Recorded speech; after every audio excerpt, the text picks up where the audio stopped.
hopes are stalling for a ceasefire, as we say, and the release of about 130 hostages held in Gaza. As the deadline of Ramadan closes in this hour, relatives of 19 female captives are rallying in Tel Aviv. Separate anti-government protests are also underway. And CBC News senior international correspondent Margaret Evans joins us now from the rallies in Tel Aviv. Margaret, can you tell us more about what's happening around you there?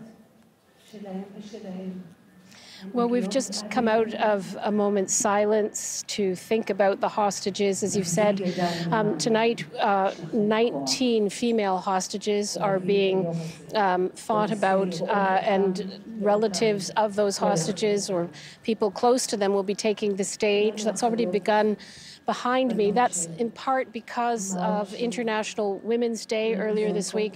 But these kinds of gatherings happen here all the time. We're in Hostages Square, as it's come to be known. Earlier, the crowds were shouting, "Now, now, now." And that is a message to their government, to the American government, that they want pressure on the negotiators to agree on a ceasefire of some sort that would see the hostages released. That hasn't happened, as you've said. Many people were hoping that it would happen by the start of the holy month, the Muslim holy month of Ramadan, which is expected to begin likely tomorrow evening.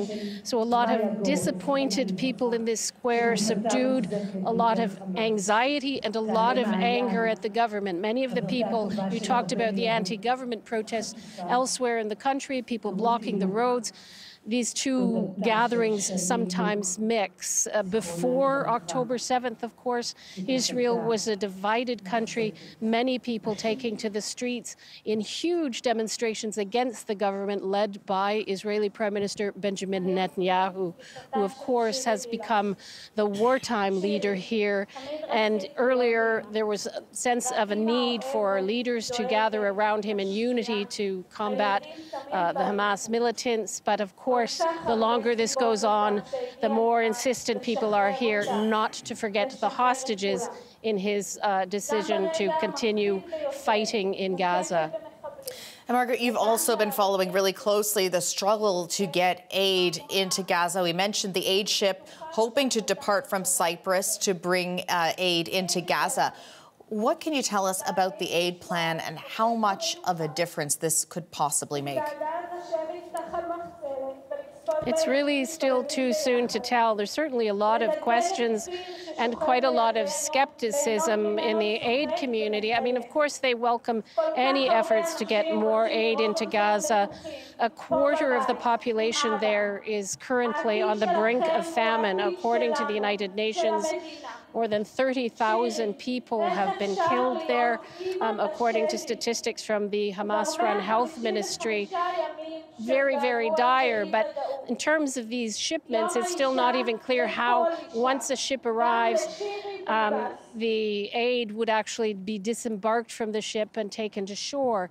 As you've seen in the recent days, when aid does arrive, particularly in northern Gaza, people are so desperate for food that the aid convoys are swamped by people desperate for food. We've seen Israeli troops opening fire at that point, number of deaths.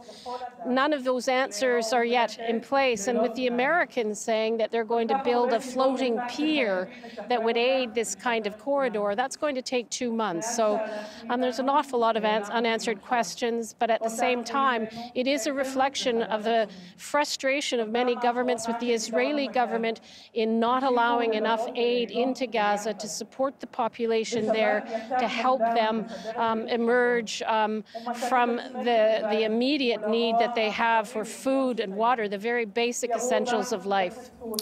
Situation certainly dire, and the logistics are key. I know you'll be watching this for us over the coming days and weeks.